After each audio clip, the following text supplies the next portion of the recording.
A woman we met in town was nice enough to take us shopping.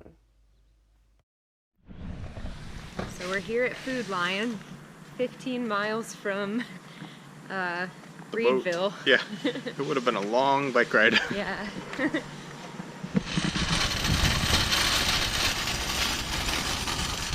So we got a boat full of groceries and we are going to head back to the boat, put them all away, and it looks like from the weather standpoint that we'll be here until Thursday because Maria is going to hit on Tuesday, which is tomorrow, and Wednesday.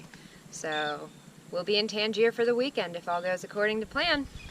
The reason we've been waiting in this river for so long has finally arrived.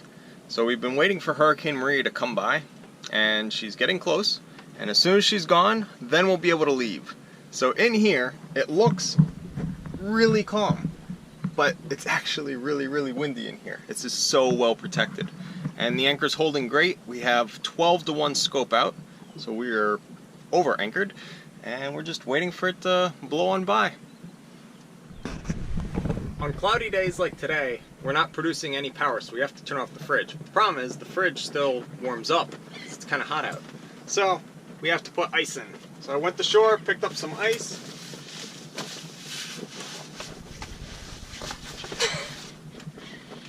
And we're just gonna dump that on top of the freezer stuff. So ideally we dump it over the meats, because that's the most important part.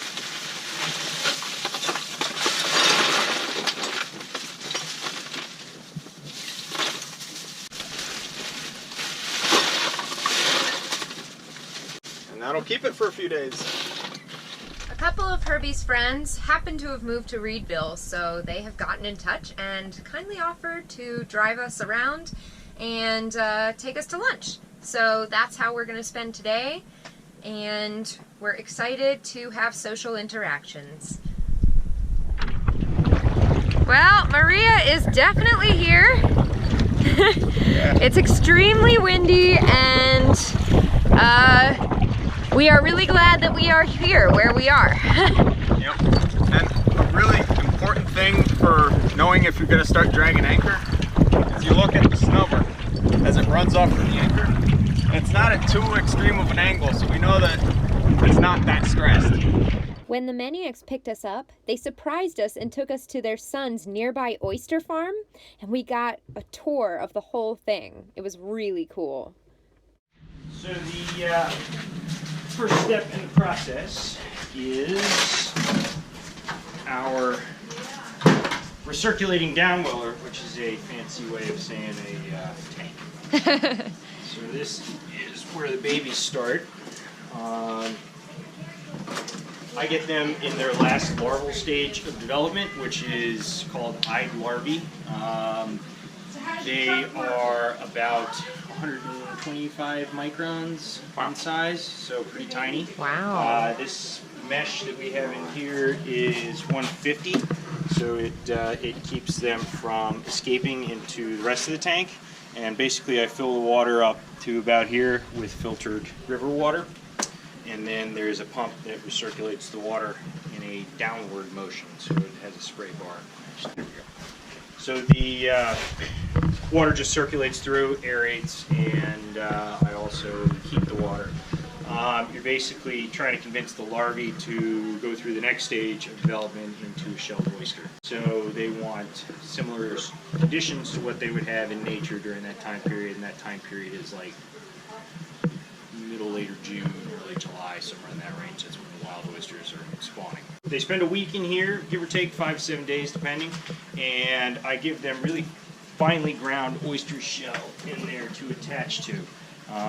So this is sieved between 400 and 500 microns, and it just looks like beach sand basically. Yeah. It's just really fine oyster shell. And so in the wild, the oysters swim around trying to find something to attach to, and their preference is another oyster. That's how you end up with oyster reef, which we don't have so much of anymore, but we're starting to rebuild, so that's good. In my system, what I want to do is have individual oysters because I sell for the half-shell market. And so I give them really finely ground pieces of oyster shell so that they can attach to something really small, undergo that metamorphosis develop it into their overall shell structure very quickly, and then their individual oysters. So I set 4 million eyed larvae at a time. You get about a 20 to 25% set rate, so you might get 1 million out of that. If you can get half of those to a marketable size, you've done an exceptionally good job. Yeah. Most agriculture, you expect a 50% loss from planting to harvest. And we're no different in this industry. They just die. So once they've been through this and they've changed into shelled oysters, they move to our flow-through system, where we're just pumping raw water out of the river and flowing it through all these tanks in here. We're sort of at the end of nursery season. Right now I've only got 2 tanks running, and they're full of some smaller stuff, some 1 millimeter sized oyster. But once these are graduate from these tanks, and these tanks have a fine mesh also. These tanks have a 300 micron mesh, and that 300 micron is important because you're setting them on 400 to 500 micron size mesh, culch, and so the culch will be big enough that they won't fall through once they're attached.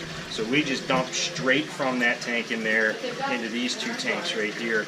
And these guys have been in here for a while, and I actually bought these as seed oysters already set. So they spend about a month, 2 to 4 weeks in here, but generally probably more towards a month. And then they'll move into these, and then they can be in these anywhere from another month up to like 2 or 3 months, depending on what time of year it is. So every day I've got to drain these tanks, pretty much every day. Drain the tanks, spray the oysters from the top to get all the poop off of them, and then wash out the bottoms so it doesn't accumulate, and then set it all back up and get it flowing again. So this is called a vibratory sieve sorter, and they use these in all kinds of industries, gravel and dirt, mining. They use them in the pharmaceutical industry with finer meshes. So these are kind of all around the place. And they work well for sorting out baby oysters. So you can see they got 3 chutes, and it basically has 2 sieves, and they get kicked out at different sizes. And then from there, when they're big enough, they go into mesh bags. So this is a 3/16 mesh bag, and if they get kicked out on 5/16, then they're good to go into here. If they get kicked out on the quarter, depending on how full the nursery is, we might end up sending them out in these at that point, but they do better when they're bigger when they go out. Sure. So you can come around and see the bag system, because that's the next step in the oyster's life cycle here. Move from the 3/16 stuff, which we've still got a bunch left, to a 3/8, and then from a 3/8 to a 3/4. And all these bags go into a bunch of different styles of cages, but there's 2 sort of main styles that we use. One that sits on the bottom, one that floats at the top. The oysters seem to do a lot better in the floating system. Algae production is the highest where it has the highest availability of light. Since algae is their main food source, you get them as close to the food as possible. They're going to grow as fast as possible. That makes sense. So floating tends to do really well, plus the way that the wind moves the water, and as the tides go, there tends to be the highest current at the top of the water. These are the on-bottom cages. You can get 4 inside the slots, and then we zip tie 2 more to the top for 6. The other thing we use are the floating cages, and we have a floating cage example right here. This one's brand new. It hadn't been in the water yet. The floats have. The cage itself has. So you said these are better. So these tend to do better, yeah. Plus you can fit a lot more. These hold 15, and each one of those only holds 6. Oh, wow. So you can get away with a lot more oysters per pull with the crane. Yeah. So we've got 5 like this in the water right now. The other thing we use instead of bags, past the 3/8, so what would be the 3/4 bags, we also use these 1/2-inch wire cages here. We got a lot of those, and that's actually what we pulled on the boat for today's afternoon work, so we can go take a look at them when they're through that stage. And then we move on to the final stage, which are these 1-inch cages that we have here, also brand new because we ran out. It's a good problem.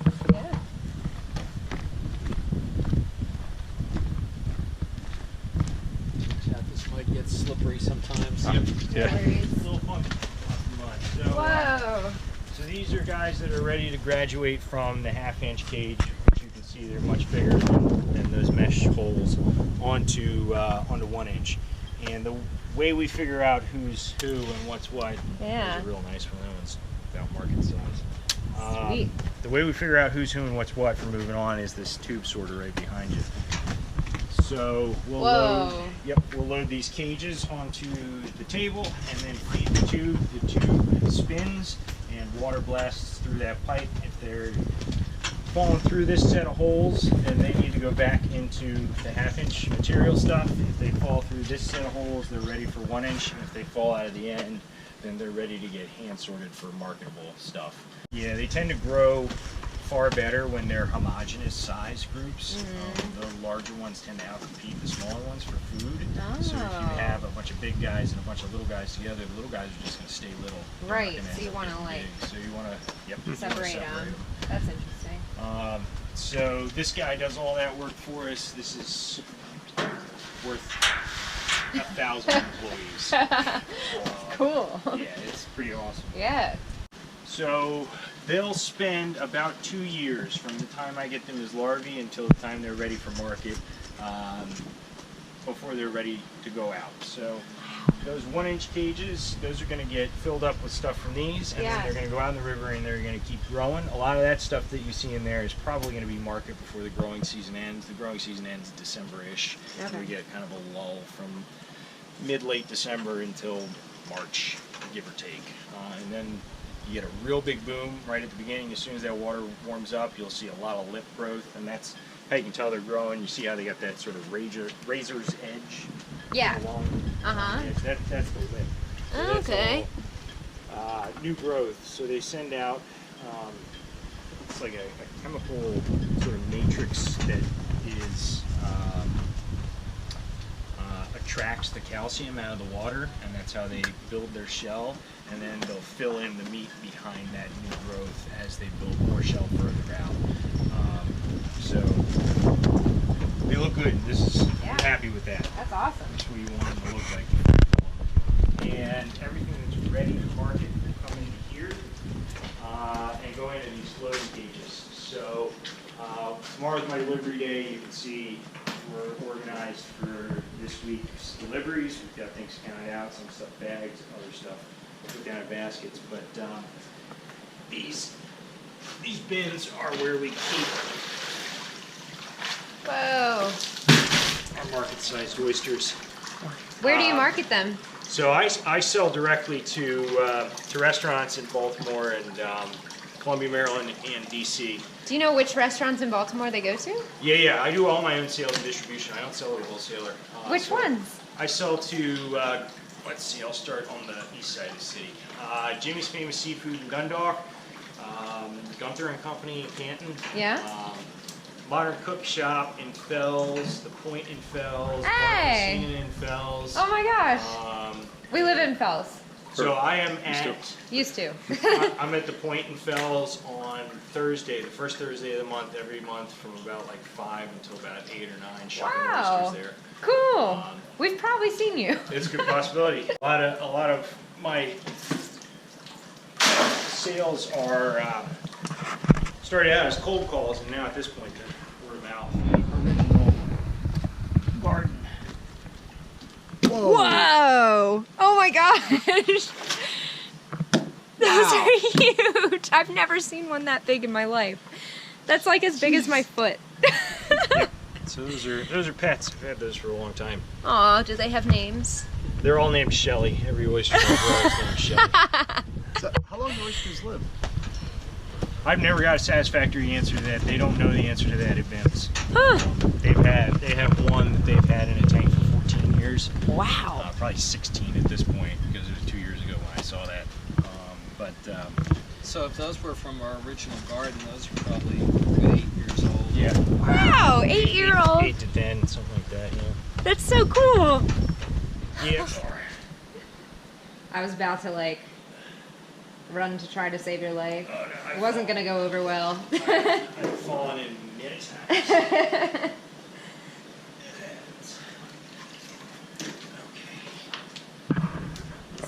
about to try some oysters that were farmed right here. And neither of us is big oyster fans, but we feel like we have to. We just have to try them. So, here we go. Yeah, I've never actually eaten an oyster, so this will be my first one. All right, look at that baby. Do you want to go raw dog on the first one, or do you want to Nope. have some sauce? Sauce would be awesome. Whatever you recommend. I recommend just trying them how they are. Really? I'm gonna try it with the sauce. So you go. So just slurp it in? Yep. The liquid as well, or do Yep, liquid as well. Okay. You can chew it or not chew it, totally up to you. What do you recommend? Chew it. Okay. Hmm. Yep. Actually, not bad. Really? Yeah. Awesome. Cool. Yep, fresh oyster makes a big difference. And these are, where we are in this river, it's about 15 parts per thousand salinity. Ocean water is 35. So these aren't a big like salt punch. They're Okay. they're a little bit sweeter. I'll try it without the sauce. And the most common adjective I hear used to describe the taste is clean. Clean. Okay.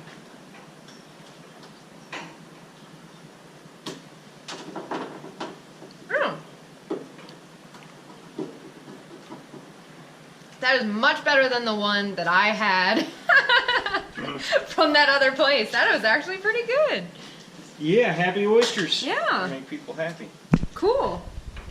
So one reason they're so clean is that we grow them in the cages, and the cages have feet on them that are about 3 inches high, pretty 4 good. inches high, so that keeps them off of the bottom, out of the mud. Here. Yeah. And we also have sandy bottom here in the grow out area, the leases. So you don't get that detritus in there that much. Mm-hmm. They also spend about 2 weeks up here in these float cages just before market, which helps them get an opportunity to flush out any kind of grit or funk that they might have picked up. Gotcha. Yeah, there was nothing in there.